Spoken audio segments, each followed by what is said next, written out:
In May of 2023, Florida expanded upon its notorious so-called Don't Say Gay bill with a provision called House Bill 1069.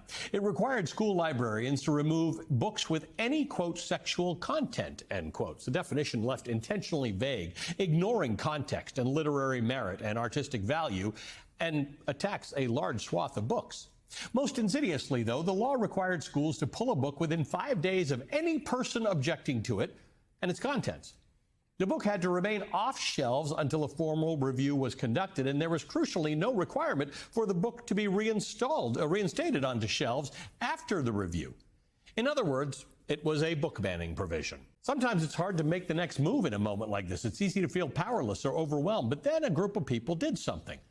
In August of 2024, Penguin Random House, 5 other publishers, 2 students, 2 parents, and a number of best-selling authors, including Velshi Band Book Club vets like Julia Alvarez, Lori Halse Anderson, and Jodi Picoult, and Angie Thomas, filed a lawsuit against Florida for what they described as unconstitutional book banning provisions within House Bill 1069.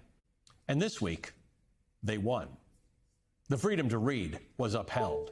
A federal judge sided with the plaintiffs and called the law, quote, overbroad and unconstitutional. Toward the end of the 50-page decision, there's a short sentence, just 6 words, that says so much, quote, none of these books are obscene.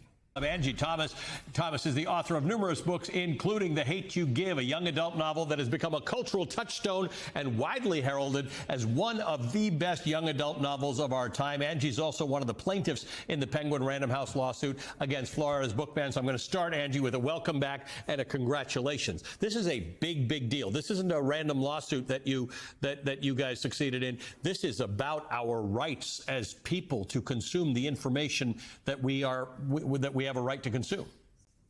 Absolutely. First off, thank you so much for having me. And I think this lawsuit really highlighted was that there are parents who want these books in their kids' hands as well. And so we had those parents involved too. And I'm thrilled that our First Amendment rights were upheld, and that we now can say, hey, we pushed back and we won. And now as an author, I want to make sure that young people who may look like me, who grew up in neighborhoods like mine and situations like I did, have those mirrors, and other kids have those windows and sliding glass doors. That's essentially all we're doing as authors. About book bans, we're essentially also putting educators, librarians in a awful position because so many of them now fear for their jobs, and they just want kids to read. So